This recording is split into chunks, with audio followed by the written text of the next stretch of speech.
Voz Andina Internacional abre el espacio. Rompe el muro. ¿Es la educación un fenómeno social? ¿Se puede hablar de educación sin hablar de pedagogía? ¿Es lo mismo escolarización que educación? La discusión de estas y muchas más preguntas en Rompe el muro.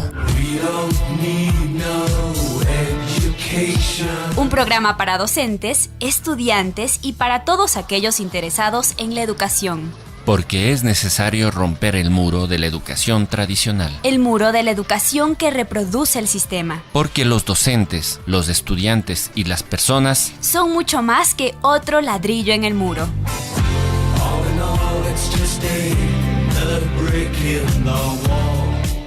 Ya comienza Rompe el muro. Rompe el muro.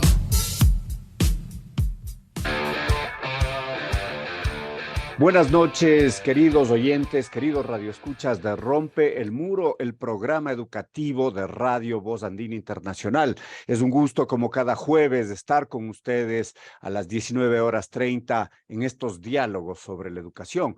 Ahora estamos en el segundo programa de esta serie, Los Candidatos y la Educación. Los candidatos a alcalde de nuestra capital nos cuentan sus propuestas, sus perspectivas, qué harían para la educación de nuestra ciudad, ¿por qué no? Para la educación del país, dada la importancia que tiene la capital ecuatoriana, el peso político, etcétera. Como les decía, esta noche está con nosotros un candidato a la alcaldía de Quito, un amigo, su nombre es Pavel Muñoz, es candidato por la lista 5, la lista de UNES, y brevemente les daría un pequeño perfil de él. Es un político y académico ecuatoriano, es asambleísta, fue asambleísta por la provincia de Pichincha desde mayo del 2017 hasta septiembre del 2022. Fue entonces, en esas funciones, presidente de la Comisión de Régimen Económico y Tributario, formó parte del Grupo Parlamentario por los Derechos de las Mujeres, del Grupo Parlamentario por la Erradicación de la Pobreza y Cumplimiento de los Objetivos de Desarrollo Sostenible. Integró también anteriormente el gobierno de Rafael Correa del 2007 al 2015, donde fue subsecretario de la Reforma Democrática del Estado, viceministro de Inclusión Económica y Social y ministro de Planificación y Desarrollo de SEMPLADES de la Secretaría Nacional de Planificación. Él es sociólogo por la Universidad Católica del Ecuador, estudió también una maestría en Sociología del Desarrollo y actualmente es un doctor, un candidato a doctor por sociología también en la universidad ¿qué universidad de España? Perdón, Pavel. No, es en Ciencias Sociales del doctorado en la Universidad de Buenos Aires, de Argentina. De Buenos Aires, de Argentina, con esta precisión está culminando su doctorado. Sin más, pues una bienvenida, un agradecimiento a Pavel por estar con nosotros en esta noche. Y de entrada, la pregunta de cajón, contextual, este primer bloque sería como de contexto. ¿Cómo ves tú, Pavel, la educación en el Ecuador y la educación en Quito? ¿Cómo miras de manera general la educación, los procesos educativos, las relaciones, los métodos, todo lo que creas sobre esto? Alexis, primero buenas noches a ti, a la audiencia, a quienes hacen la producción en este programa en la prestigiosa Universidad Andina, de la que fui profesor por algún tiempo también, contento de haberlo sido en su momento. Algunos dicen que mientras sea enero estamos todavía con chance de desear feliz año, así que te deseo feliz año a ti y a la audiencia. Y contento, como te digo, de poder compartir contigo. Muchísimas gracias por la invitación. Yo siento que hay un deterioro, a ver, ¿qué ha pasado con la educación? Siento que la educación muchas veces ha sido una cosa de subir y bajar, ¿no es cierto? De subidas y bajadas. Programas en algún momento exitosos, tal vez como el de alfabetización en la época de Rodrigo Borja, que le daban alguna relevancia al tema, generalmente olvidada por los gobiernos neoliberales. Recordemos que desde el regreso a la democracia, lo que hemos tenido es una democracia bastante mediocre, pero un modelo económico también que buscó la implementación del neoliberalismo en Ecuador, y este modelo no se precia de querer garantizar los derechos. Digo esto porque si uno hace un cálculo de los casi 50 años que tenemos de regreso a la democracia, la educación ha sido uno de los sectores golpeados, porque la austeridad siempre ha buscado, ¿no es cierto?, golpear a estos sectores donde, digamos, la pérdida de recursos, lo pongo entre comillas, es significativa, así que históricamente golpeada. Algunos fuertes e importantes intentos, yo diría, de entenderla como un derecho y no como un privilegio a partir de la Constitución de Montecristi. Esto supuso un incremento de la inversión en educación, supuso un incremento de la infraestructura en educación, pero siempre el gran debate alrededor de qué pasa con la calidad educativa, ¿no? Que se dieron algunos pasos, pero siempre fue como el tema más criticado, si quieres. Y para cerrar, ahora último, nuevamente vuelve a ser víctima del propio proceso de neoliberalización, nuevamente de la economía, que vuelve a tener entre sus víctimas a la salud y la educación. Y solo cerraría para dar, Alexis, una cifra concreta o cifras concretas a lo que estoy señalando, es que desde el año 2017 para acá, la educación y la salud vinieron perdiendo recursos en niveles de 500 y 800, casi 900 millones de dólares respectivamente. 500 perdió la salud, 500 millones de dólares, y cerca de 900 de educación. Tal vez solo cierro diciéndote que justamente por eso yo presenté un proyecto de ley para que esto no suceda así, para que más bien se cumpla el espíritu de la Constitución de Montecristi. Recuerda, y tú lo conoces bien, el espíritu de la Constitución de Montecristi habla de que para dos sectores importantes como salud y educación debería garantizarse el 6% del Producto Interno Bruto a la educación y el 4% a la salud. Pero mientras llegamos, una transitoria dice que se incremente el 0,5% del PIB a ambos sectores. Ahora, Alexis, perdón, cierro con esto. ¿Qué es lo que venía pasando? Que el cálculo de ese 0,5% venía siendo manipulado técnicamente. Por lo tanto, si tú haces una visión retrospectiva, desde el año 2017 hasta ahora, la salud y la educación han sido golpeadas, pasando de lo que históricamente era la austeridad, quitarle recursos a los sectores sociales más importantes, a lo que yo llamo ahora el austericidio, que ha sido ya una suerte donde esa austeridad se ha llevado al extremo máximo de cobrar vidas, como sucedió, por ejemplo, en el caso de la salud o ahora en el caso de la seguridad. Muchas gracias, Pavel, por esta contextualización. En efecto, los procesos educativos en estos dos últimos gobiernos han sufrido reducciones presupuestarias, han sufrido también procesos que atentan para el desarrollo de la inversión social en general. Bueno, sin embargo, podríamos decir también que en el gobierno anterior se generaron procesos homogenizadores, en particular con educación intercultural bilingüe. Sin embargo, y hacia el contexto particular, ¿cómo ves la educación en Quito? Y de manera general, y aspectos particulares como los planteles municipales, el Colegio Benalcázar, la Escuela Espejo, el Colegio Fernández Madrid, son planteles municipales que han tenido históricamente una relevancia, una importancia en la Politécnica, en las universidades de esos estudiantes, pues tenían fortalezas, muy bien educados. ¿Qué harías para esos planteles? ¿Qué procesos articularías tú con el Ministerio de Educación, con el gobierno central para mejorar la educación en general? ¿Cómo vincularías con el sector privado, planteles que cobran abrumadoras pensiones, quizás a veces? ¿Cómo articular procesos de educación? Adelante. Gracias, Alexis. Primero, lo importante es dejarse asesorar por quienes conocen la materia. Yo suelo decir que son los quiteños y las quiteñas los asesores de nuestra candidatura. En ese sentido, también hago una extensiva invitación a ti, Alexis, por ejemplo, ¿no es cierto? Los colectivos a ratos que están detrás, que han pensado la educación, que tienen propuestas interesantes para, digamos, el ámbito educativo nacional y que podamos implementarlo a nivel local. ¿Por qué digo que podamos implementarlo a nivel local? Porque cada vez confío menos en lo que el gobierno pueda hacer en estas materias que garantizan derechos, ¿no? Yo creo que el gobierno ya ha dado muestras de su ineficiencia, de su desidia respecto a temas tan importantes. La gente te dice, en los centros de salud no hay ni siquiera paracetamol, y se perdió, por ejemplo, una política donde los estudiantes podían tener garantizados, por ejemplo, uniformes y útiles. Que claro, no es que ahí se solvente la educación, menos aún su calidad, pero al menos terminaba siendo un alivio económico para familias que en este momento vuelven a estar severamente empobrecidas por la política que está implementando este gobierno, pero además por la pandemia que golpeó, digamos, las economías justamente más vulnerables, digamos. Y entrando en materia, Alexis, primero es evidente que necesitamos llegar a la alcaldía para ver el estado real del subsistema metropolitano de salud y educación, de educación, perdón, y poder tomar las medidas del caso.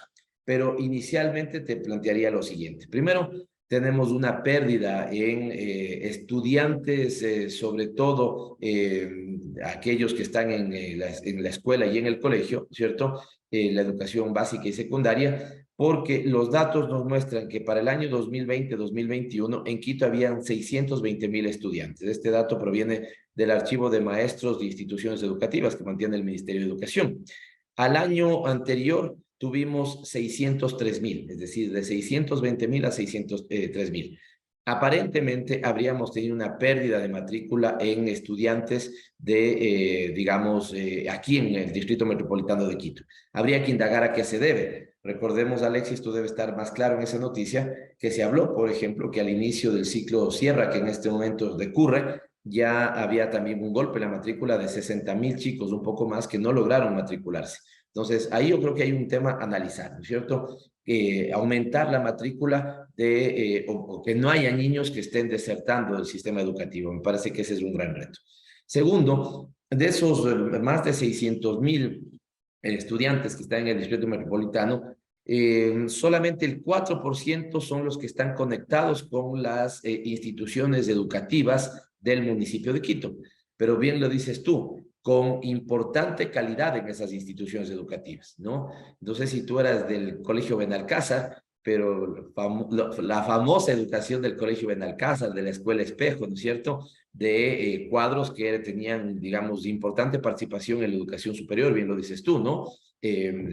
No tenían problemas de ingreso, se desempeñaban muy bien, por ejemplo, en las escuelas, en la universidad, en la escuela politécnica, que, digamos, tiene también esta relevancia de que lleguen chicos con una sólida formación. Entonces, esto te diría más o menos también un poco en el contexto. ¿Qué hacer? Yo primero, Alexis, creo que hay que consolidar, no porque lo institucional sea primero, sino para que nos dé una base más sólida. Creo que hay que consolidar el subsistema metropolitano de educación, ¿sí? Esto es lo primero. Bajo, evidentemente, principios de la rectoría del nivel nacional y de plena coordinación con el nivel nacional. Yo sí soy partidario, yo mismo, digamos, estuve detrás del texto constitucional que aclara las competencias para cada nivel de gobierno. Y al menos yo soy partidario que materias como la educación y la salud sean competencias del gobierno central, del Estado nacional, digamos, para no generar procesos de inequidad, ¿no es cierto?, en el territorio nacional. Entonces, mal podría yo haber planteado siempre la necesidad de que el principio de rectoría del sistema educativo nacional lo tenga el gobierno nacional y ahora no querer regirme a esa rectoría. Hay que regirse a esa rectoría, pero sí ampliar los niveles de coordinación para que el importante subsistema metropolitano que tenemos en Quito pueda desempeñarse adecuadamente. Ahora, dos o tres cosas adicionales muy cortas. Primero, Alexis, no sé si coincidas conmigo, pero si algo aprendí o algo me quedó de las cosas que uno aprende en lo público, es que el tramo de edad entre los 0 y los 5 años es un tramo de edad extremadamente importante, desarrollo infantil integral. Los expertos sostienen que es el dólar mejor invertido en materia pública, lo que inviertes en ese tramo de edad. Y una segunda evidencia de estudios científicos nos dicen que lo que no haces en ese tramo de edad, 0 a 5 años, no lo haces, no lo recuperas nunca. Por lo tanto, sin tener digamos, los recursos para una cobertura muy amplia, sí me planteo, Alexis, al menos un centro, como quieras llamarlo, llámale guaguacentros, llámale centros del buen vivir, llámale CMIs, como se llaman ahora, digamos, educación inicial, ¿no es cierto? O centros de desarrollo infantil integral, prefiero yo, si buscamos que tengamos uno por cada distrito, con la calidad educativa que le caracterizó a Quito en colegios como el Benalcázar o en escuelas como digamos, la Escuela Espejo, ¿no? A mí me parece que esto es muy, muy, muy importante. Segundo, hay que fortalecer la educación inicial, que ya dio los primeros pasos del subsistema metropolitano, Tercero, hay que mejorar la calidad educativa de los centros educativos que en este momento depende, de los cuales que tienen dependencia del Distrito Metropolitano de Quito. Creo, Alexis, no sé cuál sea tu apreciación, me interesa también tu punto de vista, pero Quito en algún momento tuvo un programa que sí se lo trabajó a nivel nacional, pero que en Quito tuvo un buen desarrollo, que es el ciclo básico acelerado, ¿ya? ¿Qué pasa con aquellos estudiantes que desertaron del proceso, que salieron al tercer curso y que hoy tendrían decisión de graduarse? En algún momento yo fui secretario de planificación del municipio de Quito y se implementó con importante éxito, te diría, este programa. Es decir, la gente que salió a cuarto curso, que le faltan 2 años para poder graduarse, le reingresas a lo que se llama un ciclo acelerado, das digamos, acortas en los tiempos la formación, pero tratas de no bajar la calidad y permites que se gradúen. Y finalmente, Alexis, esta no es nuestra competencia, pero yo he planteado darle hasta por 200 años un comodato a la gloriosa Universidad Central del Ecuador para que pueda hacer, ¿no es cierto?, o pueda plantearse al menos del reto de abrir una extensión universitaria en el sur de Quito que no la tiene. Mientras eso sucede, como municipio, me comprometo a que tengamos un instituto universitario técnico-tecnológico en el sur de Quito, porque salvo la Universidad Salesiana, el sur de Quito, muy amplio, muy grande en territorio y muy poblado, no tiene prácticamente oferta educativa en ese sentido, así que cierro el ciclo si tú quieres con esto. Tal vez no es todo lo que haya que hacer, insisto, necesitamos llegar, asesorarnos de los expertos, pero pongo en tapete al menos para conversar estos elementos. Genial, me parecen unas ideas muy importantes. De hecho, me has preguntado mi opinión y concuerdo en ellas. Básicamente, la edad preescolar tiene que vincularse también a procesos de nutrición, por supuesto. Tenemos chicos que rinden, hay una correlación entre rendimiento y nutrición, ¿no? Vincular procesos educativos en ese sentido. El bachillerato unificado fue una idea muy buena, impulsada justamente por un querido amigo y colega docente de aquí de la Universidad de Andina, de la maestría que coordino, Juan Samaniego. Ese proceso se replicó en el Ministerio de Educación también. Entiendo que en muchos sectores se continúa realizando, es importante retomarlo. El tema de educación técnica me parece básico, pero también debería decir que ahí el gobierno de Correa tuvo una falla al no impulsar con fortaleza la educación técnica. Por tanto, es importante realizarlo y quizás ahí también tendrías como escollos con la coordinación con lo fiscal, con el ente rector, con el Ministerio de Educación, en perspectivas, en visiones. ¿Cómo articularías esa parte que sin duda en momentos de empleabilidad necesaria, en momentos de reactivación económica, en momentos de que no todos pueden entrar, y tampoco es el sentido de que todo el mundo entre a la universidad, es necesaria esta educación intermedia? ¿Cómo lograrías o repensarías o qué sé yo, has mirado con otra perspectiva esa posición inicial que se tuvo frente a la educación técnica? Primero, Alexis, si me permites, quiero jalar tu argumento alrededor del tema de nutrición, la vinculación de desarrollo infantil integral, los propios procesos educativos y el tema de nutrición. Mira, Alexis, en su momento, en el gobierno del presidente Correa me correspondió al final, lastimosamente creo que nos faltó tiempo para poder, tiempo y recursos seguramente para implementar en la medida en la que pensamos la estrategia de erradicación de la pobreza y la extrema pobreza, pero ahí teníamos un comité que lo lideraba yo como secretario de planificación y donde nos planteamos el reto de erradicar la desnutrición infantil, ¿no es cierto?, pero asociada con el tema de calidad de agua, ¿sí?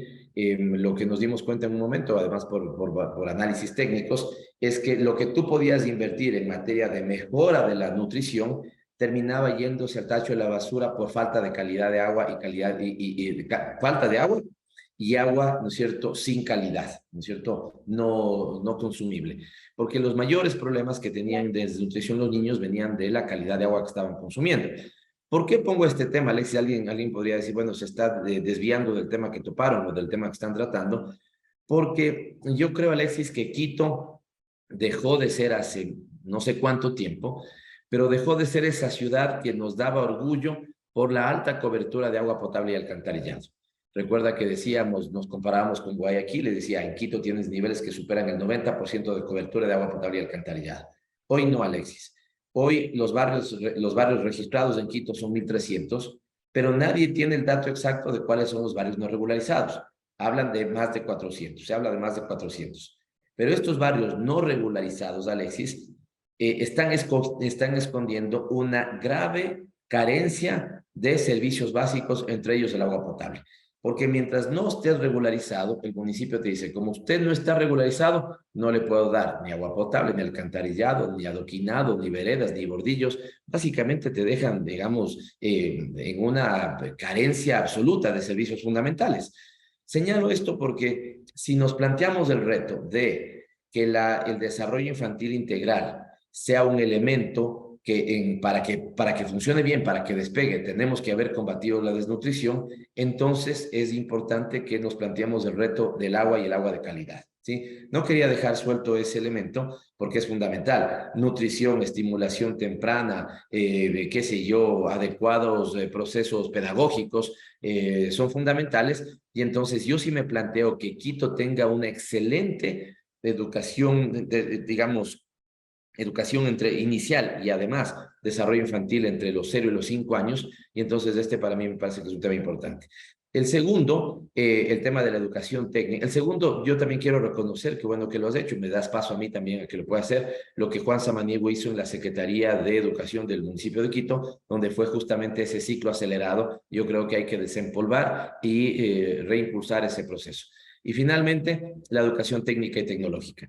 Alexis, yo ahí sí coincido en las críticas que pueden venir a lo que fue, digamos, el proceso de la Revolución Ciudadana en materia de educación superior. No porque no haya sido pensada, sino porque sí creo que hubo un exceso de discurso, incluso de atención y de puesta en escena de la educación superior, tanto así que elevó el deseo, la aspiración de las familias de llegar a la educación superior. Se terminó haciendo la masterización de la educación superior o la PhDización, si cabe el término, es decir, ya no, sin que lo busques, el efecto deseado fue una suerte de desprecio de la educación técnica, tecnológica, y una suerte de idealización extrema de la educación superior y de los posgrados dentro de la educación superior, y yo creo que eso golpeó, porque entonces hoy la gente, cuando le planteas un instituto universitario técnico-tecnológico, siente que no quiere por, digamos, una suerte de aspiración, más que porque no fuera una necesidad. Entonces yo creo que hay que, Alexis, cambiar la propia concepción, darle relevancia, importancia al tema de la educación técnica para que tú mismo tengas el deseo, el anhelo de ir, que tus padres no estén frustrados porque estás en un instituto universitario técnico tecnológico, sino que sepas que estás haciendo una educación además de mucha importancia para un rápido conecte con el mundo laboral, y en eso trabajaremos mucho.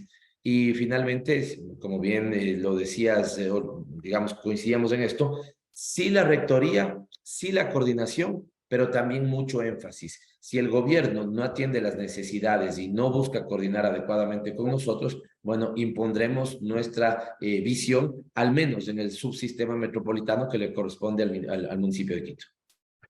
Muchas gracias, Pavel. Importantes apreciaciones, queridos radioescuchas. Estamos ya adentrándonos en las propuestas, en los análisis, en los diagnósticos necesarios sobre la educación en Quito. Vamos a una primera pausa musical y regresamos en este diálogo con Pavel Muñoz, candidato a alcalde de Quito. En Rompe el Muro hacemos una breve pausa. Ya continuamos con los temas de la educación.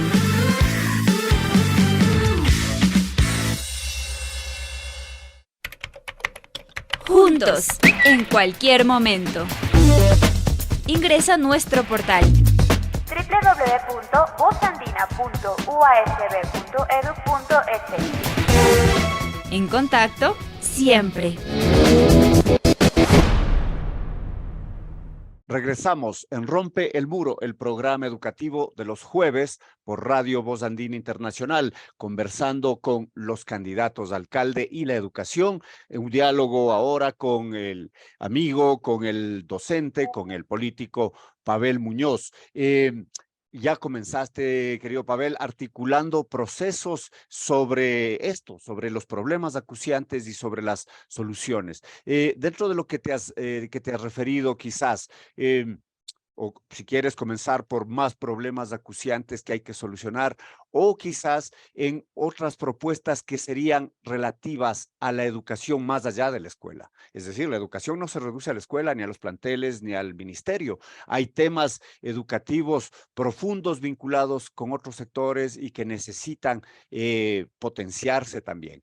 Que por donde cualquiera de las dos vertientes que quisieras articular, bienvenido. Tu respuesta. No sé si exactamente estoy, digamos, asimilando bien la segunda parte de la pregunta que me haces, pero sí quisiera plantearte ahí un tema, sobre todo además para dejarte boteando en el área, ¿no es cierto? ¿Qué crees tú, qué creen ustedes, los que están alrededor de pensar los procesos educativos que pudiéramos hacer y fortalecer? Mira, como nunca antes tengo el fuerte convencimiento de que los procesos también, si tú quieres, de educación, la vinculación de la cultura, por ejemplo, en el desarrollo barrial, el desarrollo comunitario es muy importante, ¿sí? He sentido que las casas, los centros de desarrollo comunitario que empezaron en la época de Augusto Barrera, que cambiaron a nombre de Casa Somos, donde han sido bien llevadas, sí es un espacio de encuentro para desarrollar distintas cosas que podrían ser importantes. Partiendo un poco de esa constatación, más algo que pude ver hace poco en la Ciudad de México, en el municipio de Iztapalapa particularmente, ellos tienen unos centros que se llaman centros de utopía. Hace 2 días, la gente que esté motivada, además le invito a que lo pueda ver. Mis redes sociales son Pavel ML y usted puede ver ahí un video que dura 2 minutos. Es un video largo porque ahora con este tema de lo líquido, de lo rápido que pasan las cosas, solamente te sugieren cosas de segundos nada más, 30, 45. Pero este es un video largo de 2 minutos y un poquito más porque me pareció importante ver lo que son los centros de utopía. Y que yo me estoy comprometiendo también a que tengamos un centro utopía por cada una de las administraciones zonales, ¿ya? ¿Qué son, Alexis? Primero, son como una especie de casa Somos, la gente que hoy conoce esto en los barrios, en algunos barrios del municipio de Quito, es potenciar eso para que termine siendo un gran centro donde puedas tú incorporar temas de arte, de cultura, de deporte y yo te diría de educación. Lo acabo de poner porque he venido hablando más de arte, he venido hablando más de cultura, más de educación, más de deporte, pero creo, Alexis, que estos también podrían ser puntos donde irradiemos dinámicas educativas que vayan más allá de la escuela, como tú bien lo planteabas, ¿ya? Que llenémosle de contenido. Y ahí, ¿no es cierto?, abrimos a llenarle de contenido y a que nos den propuestas de llenar de contenido. Estoy pensando en inclusión, educación e inclusión digital, por ejemplo, que hoy es un tema tan importante. Cada vez más gente conectada, cada vez se impone más un poco el mundo de lo digital, de la innovación. Entonces me parece que ahí podemos tener cosas como estas. Estas ya te estoy hablando como una lluvia de ideas, ¿no? Insisto, para buscar también la reacción de quienes nos escuchan y de quienes conocen los temas y los procesos educativos, pedagógicos, para darnos alguna idea. Podemos tener en alguno de estos, por ejemplo, laboratorios de robótica para los niños que están en los barrios, que muchas veces no pueden acceder, por ejemplo, a una oferta que puede estar en lo privado o que a veces es carente. Sí, tal vez, creo que sí. Entonces, pensar en que estas, y le pediré permiso, mientras no haya un quiteño o quiteña que nos dé un nombre mejor, le pediré permiso al propio municipio de Iztapalapa para que podamos utilizar su nombre, que me parece bien bonito, ¿no? Se llaman Centros de Utopía y significan unidades de transformación. Alguna otra cosa más tiene en el nombre, pues se llaman unidades de transformación. Y te planteo, Alexis, que ahí pueda estar también no solamente el desarrollo comunitario, los procesos, digamos, de vinculación con arte y cultura, escuelas de deporte que necesitamos implementar algunas en la ciudad, ¿no es cierto? Sino que también les demos algún rol dentro de lo que sería la educación por fuera de la escuela, ¿sí? En algunos casos puede ser estos procesos, idiomas, por decirte algo, ¿cierto? Puede ser el tema de lo que te decía, cursos de innovación, robótica, de programación, que veo que a los chicos les gusta tanto, o elementos de inclusión social. Así que planteo eso porque ahí puede haber un continente al que le podríamos, ¿no es cierto?, llenar de contenido en materia educativa. Absolutamente, esas vinculaciones entre educación y cultura pues son imprescindibles. La educación tiene esa particularidad de estar muy ligada a la cultura y cambiar de acuerdo a los entornos culturales. La potenciación de los centros que planteas es sin duda algo necesario, algo que en mucho no ha caído. Yo mismo tuve la oportunidad de estudiar saxofón en una de las casas Somos que daban en la ciudad de Atahualpa. Me iba hacia el sur de Quito, pero era esa posibilidad. Ah, qué Y chévere. como otros estudiábamos para una banda de pueblo, el otro estudiaba clarinete, etcétera. Esos procesos, el arte, la cultura, que sin duda se vinculan a paliar temas delincuenciales, temas de adicciones por ahí. Dos temas en eso. Mencionaste tú la conectividad. La conectividad, la pandemia nos encontró, no digamos que como la frase popular, nos cogió el aguacero con todo el maíz afuera. Y las deserciones de las que tú hablabas se referían también en la falta de conectividad. No tenían internet en las casas, no tenían aparatos, no sabían cómo usar las plataformas educativas y esa fue una falencia. Sin embargo, el exalcalde Rodas en su promesa de campaña dijo: voy a dar internet gratuito para todos. Usted se va y se conecta en los parques, en el trolebús, va a ver el internet. Una falacia. Ese tema de conectividad vinculado a la educación, ¿cómo lo mirarías? Dado que lo ha visto el gobierno también, pero no es suficiente. Solamente en el medio rural se dice que hay 8% de familias a nivel del país que tiene acceso al internet. A medios de comunicación, radio, televisión, 16% en el medio rural. ¿Cómo verías aquello para potenciar? Seguimos en este tema. Alexis, nosotros planteamos el debate, al menos el debate. Algunos tomaron el debate, otros pensaron que estamos, digamos, dándole excesiva importancia al tema de la conectividad y el Internet, pero en la campaña presidencial anterior, la que perdimos lastimosamente y ganó el señor de los zapatitos rojos, nosotros planteamos el debate de que se entienda a la conectividad, al acceso al Internet como un derecho.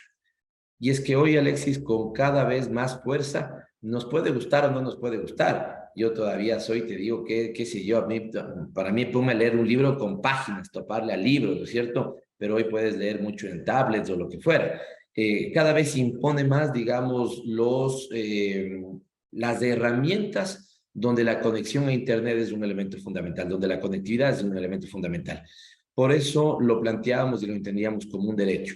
Y bajo esa misma concepción quisiera trabajarlo en el municipio de Quito. Primero, hablemos del espacio público de manera muy breve y segundo, tal vez dos cositas más sobre los temas educativos. En el espacio público, Alexis, hay que garantizarlo. Plazas, ¿no es cierto? Yo no voy a mentir y no te voy a decir que en los 100 primeros minutos y en todas las plazas, pero sí las plazas y los parques importantes deberán tener conectividad. Porque chévere si tú puedes, ¿no es cierto?, irte a tomar un cafecito, irte a disfrutar, ¿no es cierto?, de una mañana de sol en el parque y estar conectado y revisar las noticias, divertirte un rato si quieres viendo, ¿no es cierto?, la infinita oferta que tienes en el mundo del Internet. Y esto, si no tienes tú los recursos económicos, está bien que la ciudad te incluya digitalmente en ese sentido, te incluya en términos de conectividad en ese sentido. Tú conoces, tú te has formado afuera. No sé si coincidas conmigo, el metro no es la solución para todos los males, pero sí algo te moderniza el sistema de transporte. Te puedes ir leyendo, puedes ir revisando cosas, ¿no es cierto? Escuchando música si quieres, y por lo tanto que también ahí esté la posibilidad de que tengas acceso al Internet. Claro, ni siquiera tienen todavía, creo que el sistema de circuito de seguridad, el sistema cerrado de seguridad, el circuito cerrado de seguridad, perdón. Y finalmente la vinculación con el subsistema metropolitano. No conozco esto, el estado en el que está, pero sí yo le quisiera dar a esos colegios de los que hablabas con relevancia, ¿no es cierto? Escuela Sucre, Escuela Espejo, Colegio Benalcázar y otros que son parte del subsistema, darle la relevancia para que nos convirtamos ahora en ejemplo de educación moderna. Recuerda que el Colegio Benalcázar en su momento, salvo que me falla la memoria, fue de los pocos de dependencia pública que dio los pasos iniciales al bachillerato internacional, ¿ya? Hoy debemos convertirles, o sea, ya sí dan una buena educación. ¿Qué más le damos? ¿Cómo le volvemos a llenar, si tú quieres, orgullo y de algo, ¿no es cierto?, que sea motivante en las escuelas y los colegios del subsistema metropolitano, tendría mucho que ver con conectividad, ¿no es cierto?, con herramientas pedagógicas modernas. Tuviste la diferencia abismal entre un niño de una escuela pública que tenía que esperar que llegue su madre para que le preste el teléfono celular y ahí conectarse, y otros de una escuela privada donde cuentan en este momento con una plataforma, ¿no es cierto?, virtual, pero impresionante. Yo cuando veo algunas cosas que hacen mis hijos, sobre todo la que está ya entrando a la universidad, a la secundaria, digo, wow, esas herramientas tecnológicas y pedagógicas. Así que yo quisiera ponerle a la educación metropolitana, la que depende del Distrito Metropolitano de Quito, a la vanguardia en esa materia. Tú topaste un tema que quizás nos referimos luego, el tema comillas de moda, el metro, que una idea que surgió hace 12 años y que no termina de cuajar. Hasta estamos en el 2023, en enero, y a más de darse paseítos que podríamos hacerlo, no funciona el metro. Pero a lo que me quería referir, quizás hablamos de eso después, a lo que me quería referir es a los recursos que se lleva el metro, que se ha llevado y que seguirá llevándose, y que resta pues dineros para invertir en lo que hablamos, en educación, en cultura, porque Pavel, tú lo sabrás igual que yo, que el que llegue a ser alcalde no tiene la caja llena. Tiene que pagar al metro, los años siguientes tendrá que pagarse 115 millones de dólares en materia de intereses. Posterior, en el 2029 más o menos, creo que empieza aquello. ¿Y cómo vas a hacer para tener recursos para hacer las cosas si es que el metro se lleva la plata, para hacer todos estos temas tan interesantes que planteas? Sí es una preocupación, Alexis, que te voy a dar respuestas iniciales porque habrá que llegar al municipio, ¿no es cierto?, y mirar con lupa cuál mismo es la realidad, porque entenderás que hoy accedemos a una información que te pasan desde adentro, pero que no es exactamente lo oficial, donde te encubren algunas cosas. Entonces, ¿hay una preocupación presupuestaria por la realidad del metro? Sí, claro que la hay, ¿no? No tengo en este momento la información de decirte si es que es de gravedad 10, ¿no es cierto?, o si es que es de gravedad 2. Es decir, es un tema a preocuparse, pero no tengo la información suficiente para decirte cuánto va a apretar las finanzas municipales. Sin embargo, para no ponernos muy trágicos, te planteo que también hay otra realidad que está vinculada ya ¿faltan recursos? Sí faltan recursos. De los recursos que hay, una buena parte se va a llevar el metro también, ¿ya? Esta es la parte negativa, si tú quieres. Ahora veamos la parte en la que todavía podemos pellizcar y mejorar el presupuesto para educación, cultura y ser más eficientes con esos recursos. Alexis,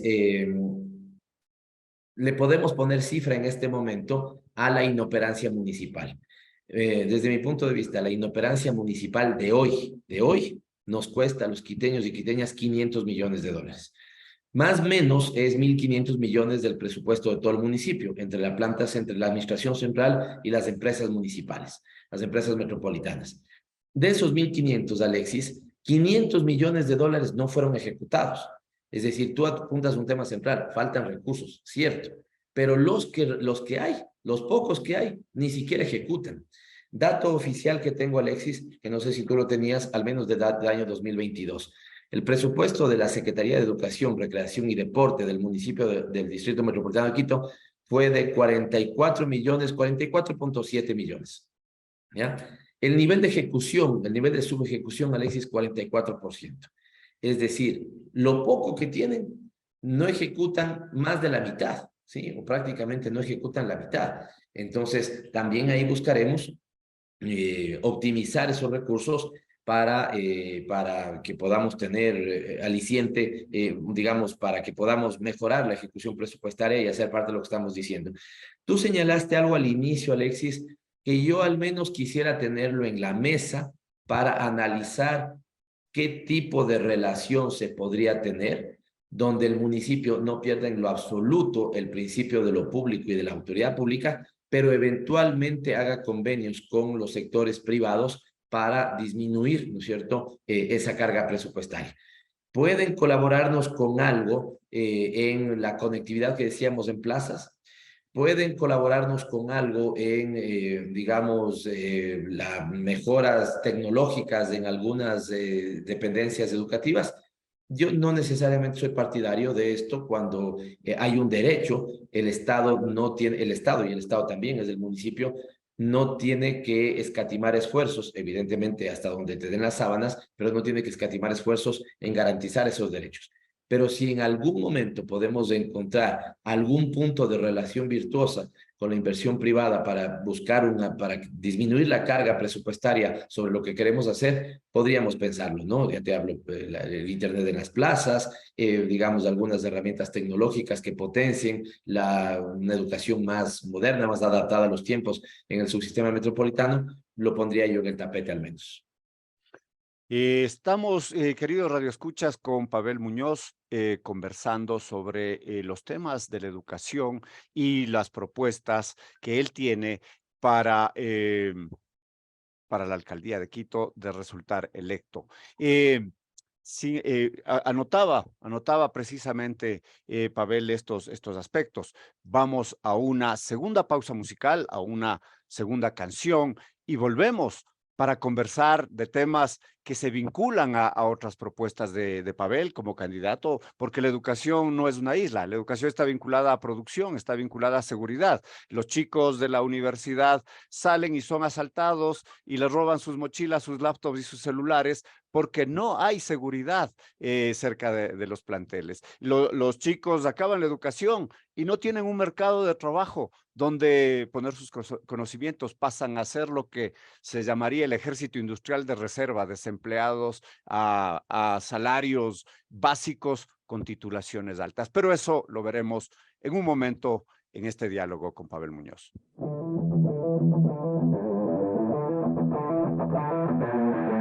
Sintoniza Rompe el Muro por Voz Andina Internacional. Variadas opiniones y enfoques sobre la educación y sus intenciones. Regresamos enseguida. Juntos. En cualquier momento. En Facebook busca Radio Voz Andina. En contacto siempre.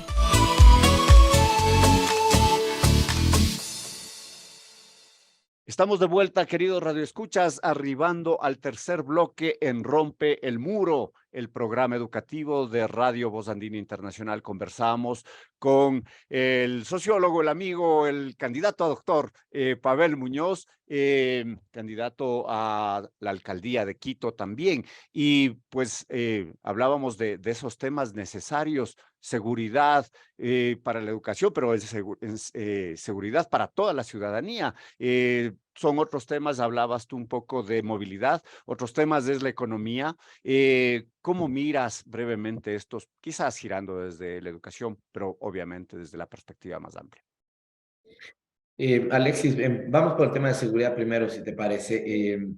Y señalas un tema muy importante, la educación no es una isla, digamos, está conectada con los otros temas. Y a veces uno dice, bueno, ¿en qué medida le está afectando la falta de seguridad a la educación? Bueno, si tienes ya de por sí pocos recursos y además de eso casi te matan por robarte una laptop, por robarte tu tablet, ¿no es cierto? Imagínate lo que eso significa para una familia de escasos recursos.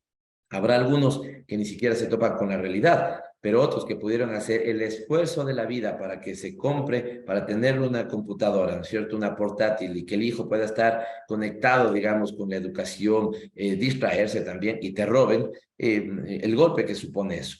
Por lo tanto, planteamos ahí la utilización de los recursos municipales para que generemos más seguridad. No es una competencia del municipio de Quito, pero decir también que no es una competencia y no hacer nada sería una irresponsabilidad, al menos en lo que le compete: plazas, espacios públicos, parques bien mantenidos, bien cuidados, bien iluminados, senderos seguros hemos planteado en los parques, en los barrios de mayor incidencia de criminalidad, para que, por ejemplo, se parta del principio que si una mujer y su hija caminan tranquilas por ahí, todos lo podamos hacer. Después tener nuevamente esta lógica, Alexis, de que vuelvan a existir comités barriales de seguridad para que al menos estemos conectados el municipio con la policía y evidentemente el barrio. Ahí cumplen un sentido las alarmas comunitarias. Alarmas comunitarias sin organización barrial es lo mismo que nada, ¿sí? Y organización barrial sin la disponibilidad de algunos elementos tecnológicos, ¿no es cierto?, tampoco sería lo central. Me contaban los vecinos de Solanda que antes de ellos tenían, Alexis, su alarma comunitaria era un timbre, pero evidentemente había un problema, timbraban, salían todos los vecinos, e incluso quienes coordinaban el comité barrial después tomaban lista y veían qué vecino salió, qué vecina no salió, porque así se cuidaban. Hoy en cambio me dicen, oímos gritos de afuera y ya más bien lo que hacemos es ponerle le damos otra vuelta al aldaba, digamos, ¿no es cierto? Porque no queremos estar inseguros. Entonces, este es un tema. Y el otro, Alexis, vinculado con el tema del trabajo, ¿sí? Mira, yo a veces he dicho esto como una figura gráfica, ¿no? Pero cuando le digo, créete que la gente mueve la cabeza sintiendo, pero brutalmente, ¿no? Volvimos a esta realidad donde si tienes 18 años, te piden 5 años de experiencia para poder contratarte en un trabajo, y si tienes 50, en cambio te dicen que tienes mucha experiencia y tampoco te contratan. Es decir, una exclusión del sistema laboral brutal. Por lo tanto, también nos hemos planteado que la educación dual pueda ser parte de algún buen programa en el municipio de Quito, y espacios de capacitación profesional vinculados con capacitación para el trabajo. Si nadie te lo está ofertando y puedes de alguna u otra manera hacer algo, siempre, Alexis, me voy a quedar con la pena de que por el tema presupuestario que tú decías, la oferta tal vez no es tan amplia como se necesita, pero al menos, ¿no es cierto?, iniciar con unos 2 buenos programas de educación dual, el uno, y temas de capacitación para el trabajo también me parece que son importantes. Tal vez vinculados con ese instituto universitario técnico tecnológico, te decía, que ojalá pueda tener unos satélites para generar esa misma formación en otras partes de Quito. Temas de seguridad, temas económicos, pero quizás también hablábamos tú mencionabas una idea que me parece importante, la universidad, una extensión hacia el sur, y es por la transportación. El tema de movilidad en Quito es acuciante, el metro no lo va a solucionar, más vías no lo va a solucionar. Un estudioso decía, es como a uno que quiere seguir comiendo, le abres el cinturón y entonces sigue comiendo. El hacer más vías aumentarán más autos y se cauterizará más la ciudad. En el tema de movilidad, ¿qué planteas? Ya un poco el metro es el tema crucial, pero ¿qué otras cosas planteas? Recuerdo la iniciativa de Barrera, la BiciQ, que con rodas se empezó a desmantelar y a hacerse bici electrónica y a ir a las bodegas, y entre pandemia y Yunda, pues quedó abandonada. Es ahora los puestos lindos en diseño de hongo de BiciQ quedaron pues destrozados. Es una chatarra ahora en las esquinas de Quito. ¿Cómo ves en general la movilidad y qué vas a hacer? Alexis, tal vez lo tenía presente, pero me faltó. Cuando señalamos el tema de seguridad vinculado con el tema de educación, por ejemplo, no topé el tema de la grave preocupación que hay ahora en Quito, y Quito es la segunda ciudad, después de Manta, donde más temprano está iniciando el consumo de drogas, a edades más tempranas. Después de Manta somos los segundos. Eso significa que 8, 9, 10 años, 10, 11 años, ya nuestros chicos pueden, digamos, toparse con el consumo de drogas. Mucho se ha hablado ahí de el microtráfico instalado en algunos centros educativos. Entonces creo que también la alcaldía y un alcalde, ¿no es cierto?, que tenga, que le quiera a la ciudad, tiene que levantar su fuerte voz de protesta respecto al gobierno central y decirle: aquí usted tiene que mantener los efectivos que ya hay, aumentar la seguridad y todo eso que viene relacionado. Segundo, tu importante pregunta, Alexis. El metro debe ser el pretexto para que modernicemos, mejoremos la calidad y la seguridad del transporte público en la ciudad. Y hay muchas cosas que se pueden hacer. Primero, Alexis, hay que darle vida y seguramente pulir, porque sí tiene algunas cosas la ordenanza que en este momento, está vinculada, digamos, con el tema de transporte. Ahí te plantean la creación de un fondo para que este fondo, por ejemplo, te permita pagar, ¿no es cierto?, al transporte por los kilómetros recorridos y no por los pasajeros levantados. Creo que es un cambio en el modelo de gestión importante, porque hoy, si compensas por pasajeros, perdón, se da la famosa guerra del centavo, ¿no? Y esta guerra del centavo es grandes carreras de buses para tomar al siguiente pasajero. Pero si pagas por kilómetro recorrido, le puedes decir, por ejemplo, qué sé yo, le puedes decir que vaya a Músculos y Rieles, que vaya a determinados sectores a horas de la noche que no van a querer ir porque no hay, ¿cómo se llama? Porque no hay oferta del transporte. Rentabilidad. Exactamente, entonces eso me parece importante. El Metro de Quito tiene que funcionar con el sistema integrado de recaudo, esto es lo más importante. Yo creo que esa información te va a permitir reestructurar rutas y frecuencias. Y cierro, Alexis, con algo muy importante que has dicho. El tema del programa, proyecto de bicicleta pública. ¿Por qué se lo perdió? ¿Por qué de manera irresponsable tienen en este momento arrumadas, oxidándose y deteriorándose 600 bicicletas? ¿Por qué no lo sacan ya a funcionamiento? Claro, entre otras porque tienes ahí el Torquemada de los tiempos modernos, que es la Contraloría que se mete en todo y algo les estará planteando ahí, estoy seguro, y por eso no lo reviven. Pero Alexis, hay que ponerlo a hacer. Quito es la capital de la República, una de las capitales latinoamericanas. ¿Y por qué no nos vamos nosotros a codear y a pelear espacio con Lima, con Santiago de Chile, con la Ciudad de México, con Buenos Aires, donde ya tienes programas como estos? Hace poquito estuve en México, pude conversar con el secretario de Movilidad y ellos tienen integrados 7 sistemas, 7 transportes al sistema integral. Al menos 5 de esos 7 nosotros lo tenemos y lo podríamos integrar, y sin duda alguna vamos a fomentar la bicicleta, el uso de la bicicleta también, porque en esto, de hecho te anoté, estoy de acuerdo con esa figura, ¿no? El tráfico en Quito es como una persona obesa, y más vías es simplemente como abrirle el cinturón, va a seguir consumiendo y se va a hacer más obeso. ¿Habrá que hacer un par de soluciones viales? Sí, creo que sí, pero fundamentalmente empezar a construir esa ciudad del futuro, donde primero el transporte público de calidad y seguro sea esencial, y segundo, una ciudad pensada para los peatones, Alexis. Tú caminas mucho, vives en el centro de Quito, y entiendo que sabes el drama que podrá ser para una persona con discapacidad o para una madre que quiere ir con su niño recién nacido en el coche. La ciudad está pensada para los carros, no para los peatones. Y finalmente fomentar con mucha énfasis y fuerza medios alternativos de transporte como bicicleta, scooter y otros que empiezan a aparecer. Estamos llegando al programa, al final del programa. Gracias, Pavel, por esta entrevista.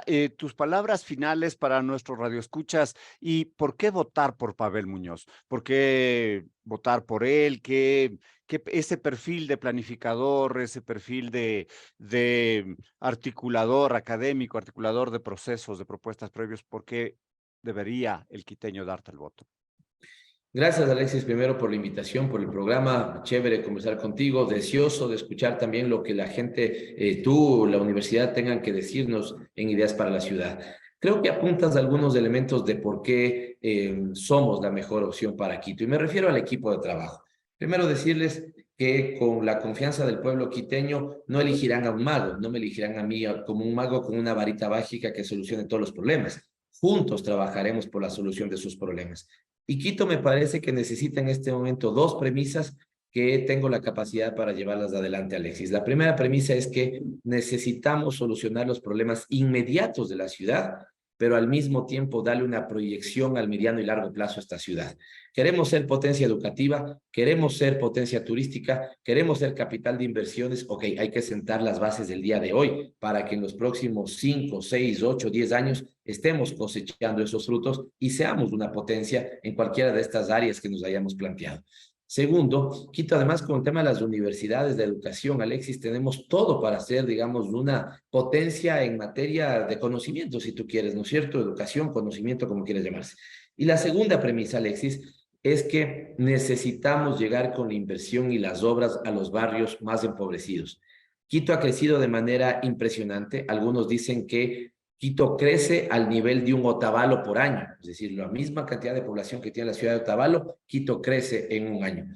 Por lo tanto, la forma en la que ha crecido en los márgenes de la ciudad es increíble, Alexis, y ahí los barrios no regularizados, y las grandes carencias y empobrecimiento ameritan que se haga mucha inversión pública ahí. Pero para hacerlo, al mismo tiempo necesitamos generar riqueza, oportunidades y trabajo de manera mucho más grande y fuerte que el nivel nacional, y ese es mi compromiso. Al final, te digo, Alexis, tengo el convencimiento de que con la fuerza de las y los quiteños, Quito renace, y eso es lo que vamos a hacer en la próxima administración.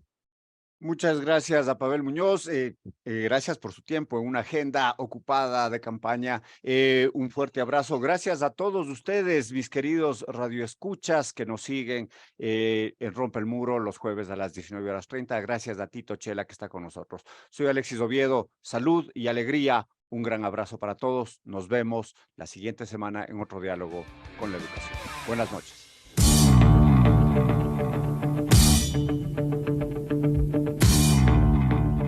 Quedamos agradecidos por su sintonía. El debate y análisis de los temas de la educación como un fenómeno social volverá a ustedes en una semana. Rompe el muro. Rompe el muro. Con la producción técnica de Voz Andina Internacional.